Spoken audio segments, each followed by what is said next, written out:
Bom dia, meu nome é Rafael, faço doutorado em Zoologia na Unesp de Rio Claro, Brasil, e o meu trabalho é integrando a morfometria geométrica e aprendizado de máquina, acessando padrões morfológicos intraespecíficos e interespecíficos em duas espécies de díopes megalomorph.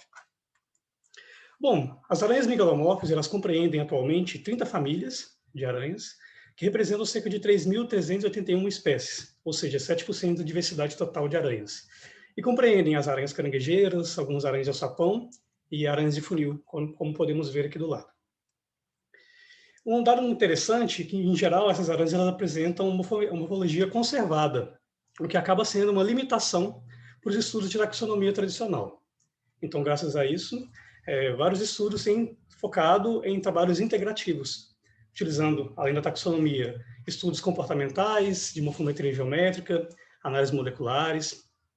E aqui o nosso foco são as aranhas da família Idiopide, que atualmente compreende 414 espécies em 23 gêneros, que são aranhas de alçapão, ou seja, elas vivem em tubos que são forrados por seda e tampados por um opérculo.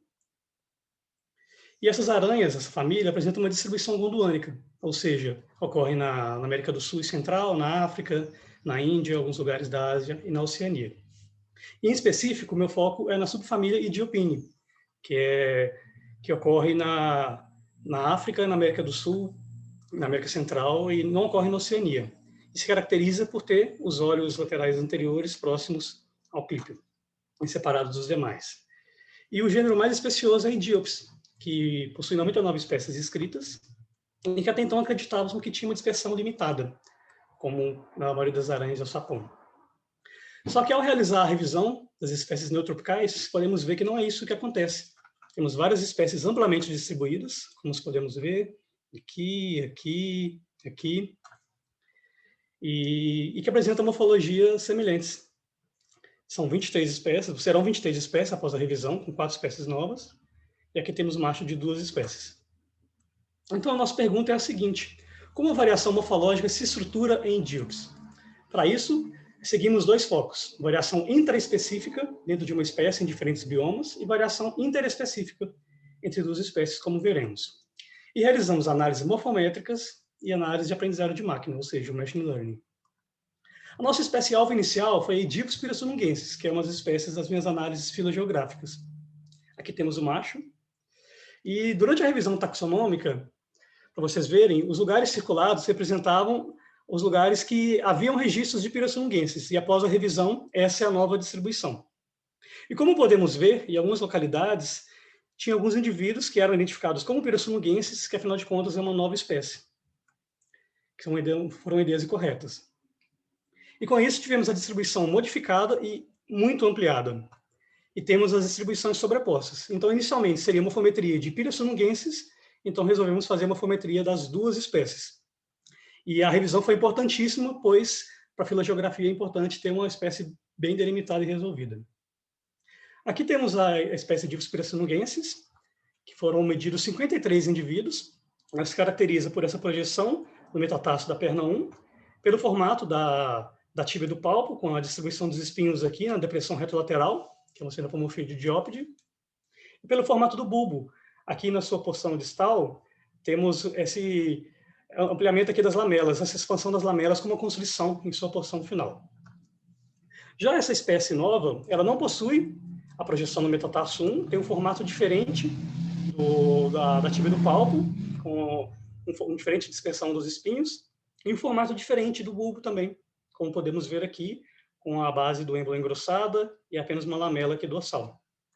Foram bichos para 3 biomas, sendo 19 municípios para pirassununguensis e 6 para a nova espécie que tinha menos indivíduos.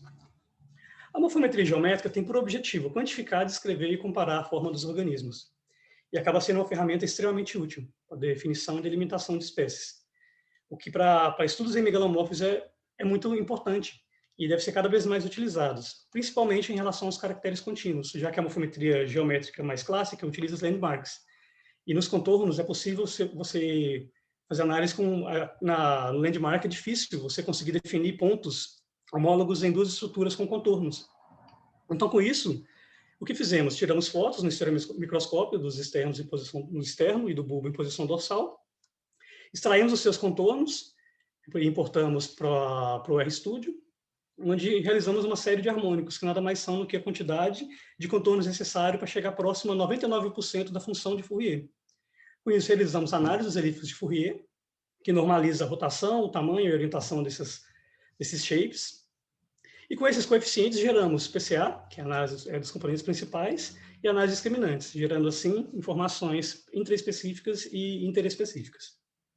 Em relação às análises interespecíficas, em relação ao bulbo em posição dorsal, aqui temos o shape das duas espécies, foram 7 harmônicos, e aqui temos o morfoespaço, onde o PC1 representou 58,1%.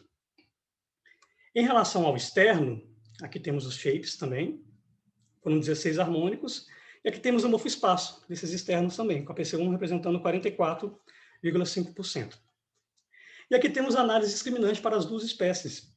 Como podemos ver, não houve uma separação total das mesmas, mas há uma diferenciação em relação ao bulbo. Aqui temos os indivíduos de Pirassununguense todos reunidos nessa pequena elipse aqui, e essa nova espécie com esses indivíduos dispersos. Precisamos lembrar que tem menos indivíduos. Já com o externo não houve uma certa estruturação, pelo menos mesmo que pequena, como no bulbo, sendo que era de se esperar isso, já que a nível interespecífico espera-se que o bulbo tenha mais informação. Na análise intraespecífica, como havia falado, o Pirassununguense apresenta uma ampla distribuição, e para isso usamos shapes bem distribuídos, que vão de São Paulo ao Amapá, da Paraíba a Rondônia. Ou seja, pegando 3 biomas, o Cerrado, a Caatinga e a região amazônica. Aqui temos a análise intraespecífica para os bulbos, onde foram usados 7 harmônicos, 56,6% para PC1, e dos externos, com 44,2% para PC1, usando 16 harmônicos. E o interessante é que, ao se analisar a análise discriminante, podemos ver que não houve uma separação, mesmo com essa distribuição tão ampla para a Pirassununguense em relação ao bulbo. Mas quando se olha em relação ao externo, há uma ligeira separação de indivíduos da Caatinga, como podemos ver aqui. E um dado interessante em relação aos bichos da Amazônia, que são bichos no Amapá, em Rondônia, que são regiões de transição entre Cerrado e Amazônia. Então, pode ser que eles estejam em manchas de Cerrado e pode ter gerado essa confusão, como veremos. E por isso testamos o aprendizado de máquina, que são algoritmos que aprendem e fazem previsões sobre novos dados, de forma a identificar padrões ou tomar decisões com o mínimo de intervenção humana.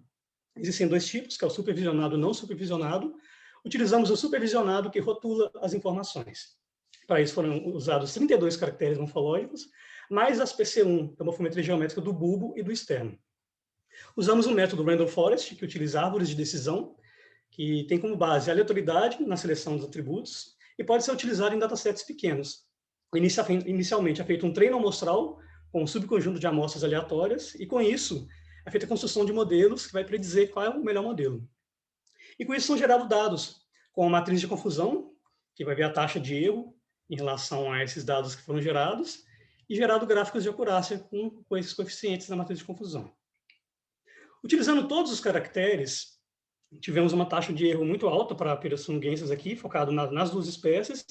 Em relação a todas as estruturas, 15,49% de erro. Realizando várias análises, vimos que com a menor taxa de erro, a situação já muda, sendo que para Pirassununguenses apenas um foi errado, e para a espécie nova houve uma redução da taxa de erro.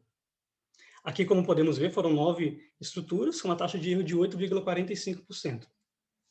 E a que mais contribuiu foi a PC1 do bulbo, na análise interespecífica, o que é muito interessante, seguido pelo externo, e logo em seguida a tíbia da perna 1 pela carapaça, e o comprimento do externo. Então resolvemos explorar a questão da tíbia. Como realizamos alguns box plots, e fazendo o teste de Mann-Whitney, podemos ver que a tíbia é menor em indivíduos da espécie nova, em relação a Pirassununguenses, tanto com a tíbia normal, quanto a razão pela carapaça, a razão pela perna 1. Já nas análises intraespecíficas, com todos os caracteres, podemos ver que teve uma alta taxa em relação à Amazônia, uma taxa também alta para a Caatinga, e não houve nenhum erro no Cerrado. Temos que reforçar que para o Cerrado, todos foram mais indivíduos e todos foram acertados. A taxa de erro total foi de quase 25%. Então, com isso, Usando para menor taxa de erro, que foram 12 caracteres, tivemos uma redução da taxa de erro para a Caatinga e um pouco para a Amazônia também. E a taxa de erro para essas 12 características foi de 16,98. E aqui a situação inverte, sendo o externo o mais importante, seguido pelo bulbo e também a tíbia aqui presente. Então, com isso, resolvemos explorar também a questão da tíbia também. Aqui temos, só para reforçar, que temos o externo aqui, com indivíduos da caatinga um pouco separados, o bulbo. E em relação à caatinga, aqui temos os block spots para os mesmos, podemos ver que a tíbia é menor nos indivíduos da caatinga, para a pirassununguense, que foi como mostrou esse teste. Com isso, resolvemos realizar uma correlação, uma regressão linear, utilizando variáveis bioclimáticas. E a correlação entre precipitação do trimestre mais quente e o tamanho da tíbia foi significativa.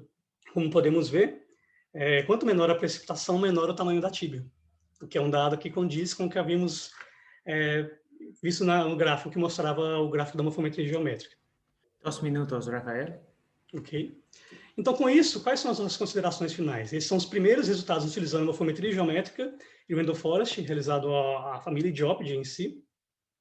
Não houve diferenciação em Dioxys pirassununguense entre os diferentes biomas, o que reforça que é uma espécie amplilocada, ou seja, nem todas as espécies de Dioxys apresentam uma dispersão limitada.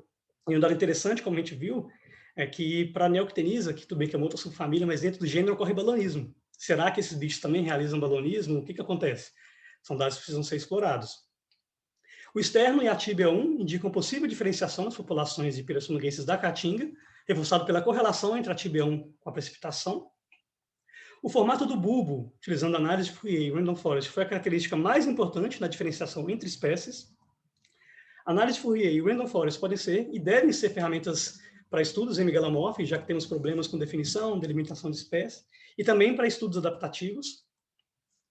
E é necessária a inclusão de mais estruturas e mais indivíduos, já que tivemos 18 indivíduos para a espécie nova, e realização de análises moleculares, para ver também se há uma estruturação genética que vai de encontro com esses indícios que nós vimos de estruturação morfológica.